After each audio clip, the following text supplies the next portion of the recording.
자, 문제를 풀어보도록 하겠습니다. 밑줄 친 부분이 다음 글에서 의미하는 바를 찾아봅시다 라고 하는 유형은 이 밑줄 친 부분이 글의 핵심 주제를 담고 있는 경우가 많다는 것을 기억하시면 되겠습니다. 일반적인 주제, 내용, 요지 찾기랑 유사한 패턴으로 글이 전개되고 있습니다. 이런 밑줄 친 부분이 한국말로 해석이 잘 될 때도 있고 그렇지 않은 경우가 있을 수도 있습니다. 이 부분이 수거적인 의미를 가질 수도 있고 그렇지 않은 경우도 있을 수 있습니다. 그래서 만약에 이 글이 잘 읽히지 않는다 라고 해도 그렇게까지 크게 걱정하지 않아도 된다라는 걸 알려드릴게요. 자, 이런 글은 일반적인 주제 찾기랑 비슷하다고 했으니까 일반적인 글을 어떻게 읽는지 한번 설명해 드리도록 할게요. 일반적인 글에서 첫 번째로 하셔야 될 작업은 반복되는 어휘를 체크해 주십시오. 그래서 비슷한 단어가 반복되고 있다라고 하는 것은 그 글의 소재의 중심 내용을 언급하는 것일 수 있습니다. 이 글이 영화와 관련된 글이겠구나. 이 글이 기술과 관련된 글이겠구나. 라는 것들 파악하는 것으로도 여러분들이 배경 지식을 가지고 오는데 도움이 될 수 있죠. 또한 중심 내용, 주제가 될 수도 있겠다. 따라서 반복 어휘를 좀 미리미리 체크해 두는 것이 글 읽기에 대단히 유용합니다. 두 번째는 연결사 접속사를 한번 찾아보세요. 특징적인 연결사와 접속사를 알아두는 것은 여러분들이 글을 다 읽기 전에 읽지 않아도 이 부분의 핵심이 올 가능성이 높다. 이 부분이 중요하다. 이 부분은 힘을 좀 빼고 읽어도 괜찮다라는 것을 알려줄 수 있는 신호가 됩니다. 예를 한번 들어볼게요. However, 그러나 라고 하는 접속사는 앞부분과 뒷부분이 있을 때 어디가 더 중요할까요? 앞부분에서 뭔가 얘기를 했는데 그러나 라고 제시한다는 것은 이 뒷부분에 저자가 의도하는 부분이 온다라는 것을 알려주는 내용일 수 있죠. 또 다른 예시로 for example 이라고 하는 것을 생각해 보신다면 예를 들어 앞에서 뭔가 구체적인 얘기를 일반적인 얘기를 했는데 이거 너 이해하기 힘들지? 이건 이런 식으로 예시를 들어줄 수 있어.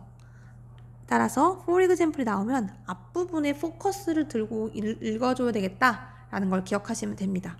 우리가 어느 부분에 중심을 두고 글을 읽을지를 생각한다는 것 자체가 글을 읽을 때 인지적인 부담을 줄여주는 효과가 있기 때문에 글을 처음부터 끝까지 읽으려고 시작하기 전에 이런 것들을 꼭 파악해 주시면 좋습니다. 세 번째로 파악하셔야 될 것은 구체적인 사례, 지명, 작품명, 숫자 이런 것들이 나온다는 것은 예시 부분이기 때문에 중요하지 않다. 이렇게 생각하시면 좋겠습니다. 유명한 사람이 나와서 소크라테스가 이렇게 말했어. 이런 속담이 있어 라고 이렇게 또 설명해 주는 경우가 있는데 이런 것은 작가가 주장을 하기 위해서 뒷받침을 하기 위한 내용으로 가기 때문에 중요도가 매우 떨어지는 부분입니다. 그래서 이 부분들은 좀 내가 힘을 빼고 읽으면 좋겠다 라는 것을 기억해 두세요. 자, 그러면 이 글을 읽을 때 처음부터 끝까지 읽기 전에 이 세 가지 스텝을 먼저 생각해보고 가도록 하겠습니다. 반복되는 어휘가 어떤 것이 있는지 한번 찾아볼게요. 먼저 자, 보시면 2번 이상 눈에 보인다 라고 하는 부분을 반복 어휘로 찾아주시면 좋습니다. 눈에 딱 띄는 걸 먼저 찾아도 되는데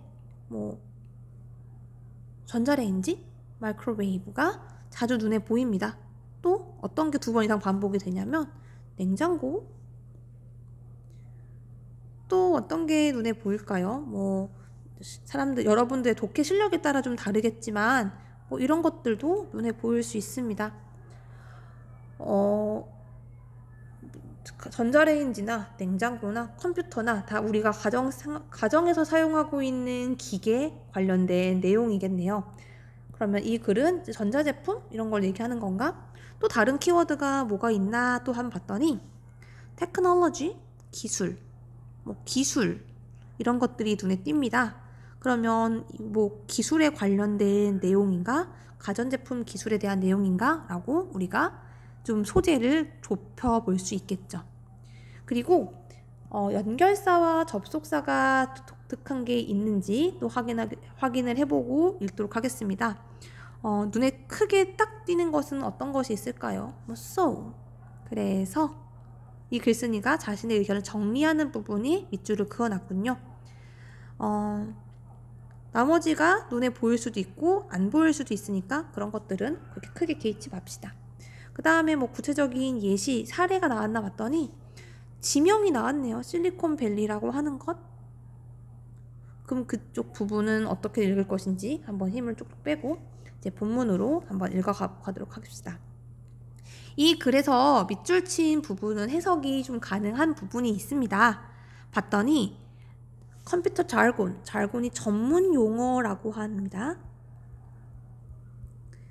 당신의 컴퓨터 전문 용어를 at the door, 문에다가 내려놓으십시오. 이게 의미하는가가 어떤 것일까를 생각하시면서 글을 읽어봐야 되겠네요. kids, 어린이. 미래의 어린이들은 will be grow up, 성장하게 될 겁니다.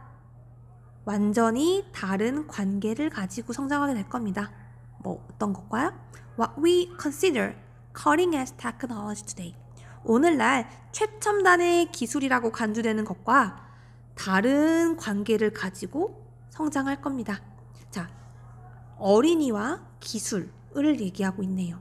자, just as, 예시를 들어주는 표현입니다. For example가 마찬가지 내용이겠다. 우리가 TV 채널을 바꿀 때, 음식을 데울 때 우리는 New Generation of Device, 새로운 세대의 장치들을 상호작용하고 있습니다. 그렇죠. 여러분들 뭐 TV 바꿀 때, 멀리 있는 TV를 조작할 때 옛날에는 직접 가서 왔는데 요즘에는 리모컨을 사용하고, 뭐 음식을 데울 때 옛날에는 냄비에다가 끓이는 방식이었다면 이제는 그냥 전자레인지를 돌리면 되고, 이전 세대, 할아버지 세대, 우리 조상들에서는 사용하지 않았던 방식을 쓰고 있는 거죠. 우리는 더 이상 이렇게 사용하지 않습니다. 전자레인지를 하이테크놀로지라고 부르지 않습니다. 앞에서 세대와 다르다라고 한 것은 우리가 지금 전자레인지를 대하고 있는 것과 마찬가지 관련이 있겠네요. 하이테크놀로지와 같은 표현이 쓰이고 있는 거죠. Cutting edge technology, high technology. 그러면 최신 기술 이란 것을 키워드로 한번 적어 놓읍시다.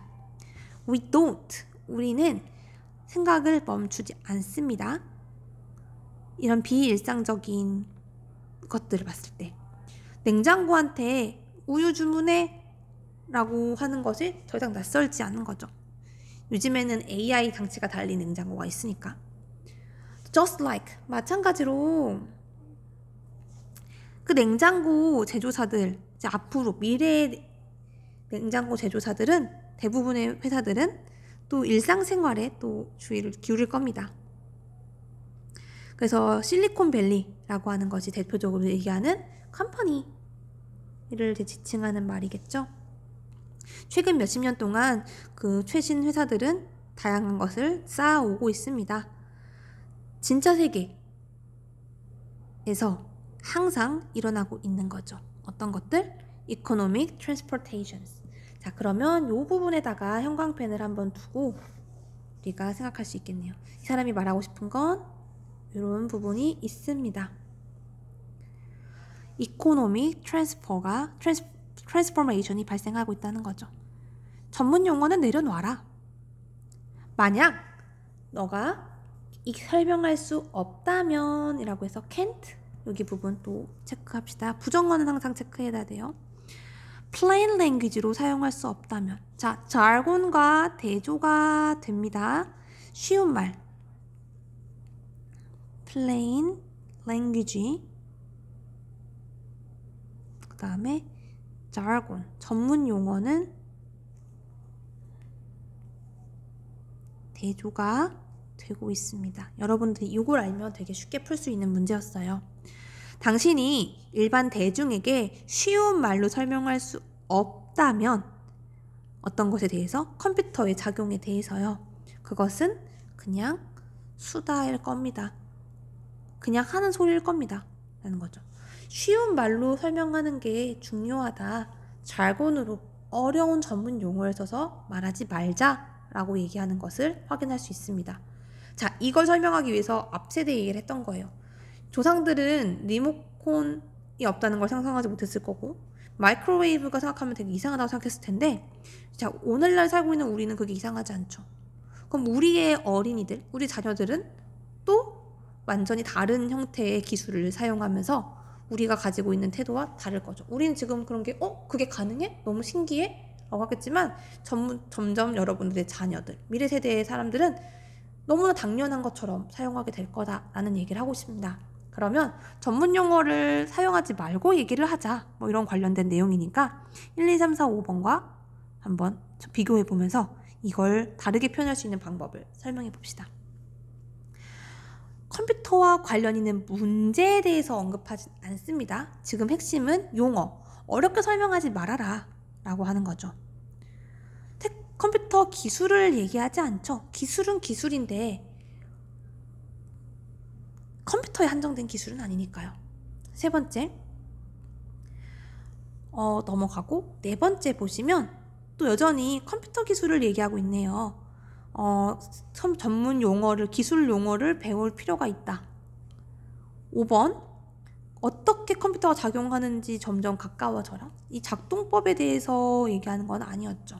자, 컴퓨터 용어라는 말에 집중해서 생각해 봅시다. 컴퓨터 잘곤이라는 말을 컴퓨터 용어, 잘곤 즉 이거를 term, 용어라고 생각해 봅시다. 이 글쓴이가 주장하는 건 뭐였죠?